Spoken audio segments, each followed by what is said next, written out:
রাধে রাধে বন্ধুরা, তোমরা সবাই কেমন আছো? আশা করি ভালো আছো। আমি খুব ভালো আছি। আজকে নিয়েছি এখানে ময়দাটা নিয়েছি আমি 300 গ্রাম। এখানে দিয়ে দিচ্ছি সামান্য লবণ, আর এখানে নিয়েছি 1 কাপ ছাতুতে আমি আদা ঘষে দিয়ে দেবো। প্রথমে হাফ ইঞ্চি মতো আদা ঘষে আমি দিয়ে দিচ্ছি। আমার আদাটা ঘষা হয়ে গেছে। কাঁচা লঙ্কা, এটা আপনারা পেস্ট করেও দিতে পারেন। আদা লঙ্কাটা আমি এইভাবেই দিচ্ছি, কেটে ছোটো ছোটোভাবে টুকরো করে। আমি একটা লঙ্কা দিলাম না, আমি ঝাল কম খাই, আপনারা চাইলে এটা বেশিও দিতে পারেন। এবার দিয়ে দিচ্ছি লবণ হাফ চামচ। ভালোভাবে আদা লবণ লঙ্কা সব মিক্সড করে নিচ্ছি আমি। মিক্সটা আমার হয়ে গেছে। এবার অল্প অল্প জল দিয়ে আমি মেখে নেব। একসাথে বেশি জল দেওয়া যাবে না।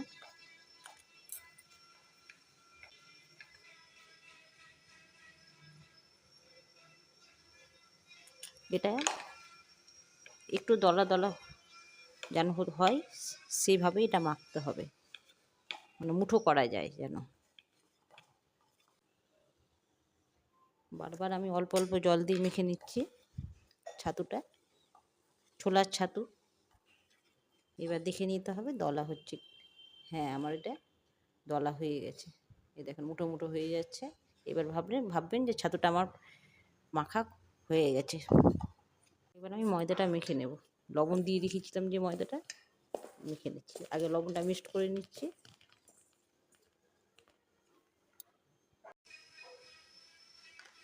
এটা অল্প অল্প জল দিয়ে মেখে নিচ্ছি। আমি 1 বাটি জল দিয়ে দিয়েছি। এবার একটু সামান্য জল দিলাম, আর একটু আমার সামান্য লাগবে। এই ছাতু পরোটাতে আপনারা চাইলে জিরের গুঁড়ো দিতে পারেন, আমি দিলাম না, মানে গরমটা খুব পড়েছে, একটু হালকাভাবে খাওয়াটাই ভালো। আমার ময়দাটা মাখা হয়ে গেছে ভালোভাবে। এই দেখুন, এবার আমি লিচি কেটে নেব। একটু বড় বড় সাইজের লিচি হবে, এটা ছোট হবে না।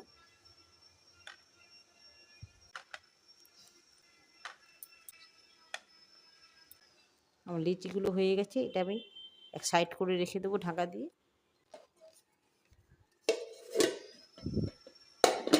10 মিনিট ঢাকা দিয়ে রেখে দেবো। এবার আমি ছাতুটার লিচি কেটে নেব মাপ মতো। আমি ঢাকনাটা তুলে নিচ্ছি। আমার মাখাটা একটু সুন্দর নরম হয়ে গেছে। 10 মিনিট পরে ছাতু মাখাটা আমি লিচি কেটে নিচ্ছি এইভাবে। প্রত্যেকটা লিচি কাটা হয়ে গেছে, ছাতুর মতো কেটে নিচ্ছি। এবার আমি ভরে নেব এইভাবে হাতের আঙুল দিয়ে দিয়ে। যেমন একটা করে দলা আমি ভরে দেবো। মুখটা বন্ধ করে দেবো ভালোভাবে। মুখটা ভালো করে বন্ধ করতে হবে, নাহলে ছাতুগুলো সব বেরিয়ে যাবে। এই দেখুন, সেই একইভাবে আমি প্রত্যেকটা আমি করে নিচ্ছি লিচি। খুব পাতলা করতে হবে না, লিচিটা একটু মোটা মোটাই রাখতে হবে। এই দেখুন মোটা।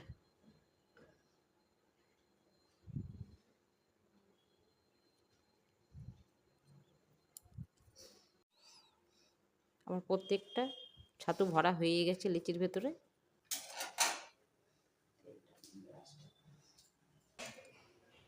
এই দেখুন কি সুন্দরভাবে ফুলে উঠছে।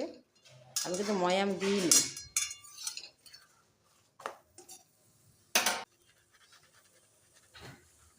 এই দেখুন, খুব সহজভাবেই এই ছাতু পরোটাটা করা যায়।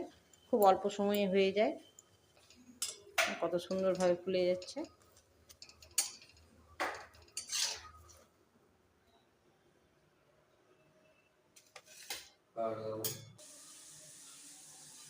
এই দেখুন পরোটাটা,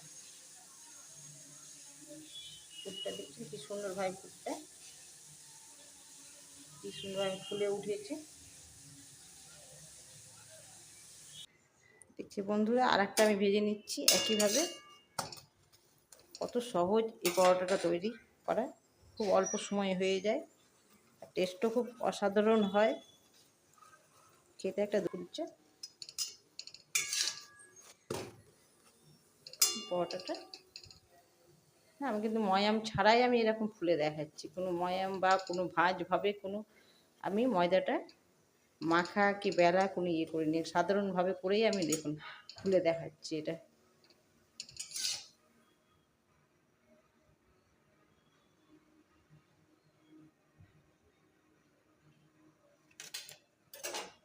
একদম সাধারণভাবে বেলা, এটা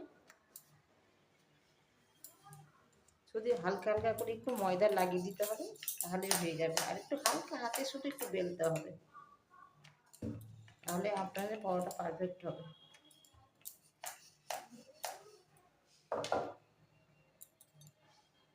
একটু সময় নিয়ে ভাজতে হবে, খুব তাড়াতাড়ি হলে একটু কাঁচা থেকে যেতে পারে, একটু সময় নিয়ে মিডিয়াম জালে এটা ভাজা ভালো যায়। খুব অল্প তেলে এটা ভাজা যায়, খুব বেশি তেল লাগে না।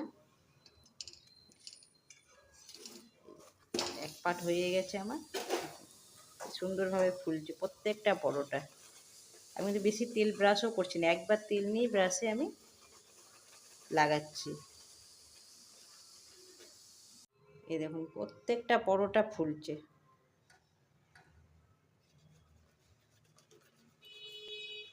আর একবার তেল নিয়ে আমি ব্রাশ করে দিচ্ছি, বারবারই আমি এই কথাটা বলছি, তেলও বেশি দিচ্ছি না, খুব অল্প তেলে এটা এই পরোটাটা হয়ে যায়। এই দেখুন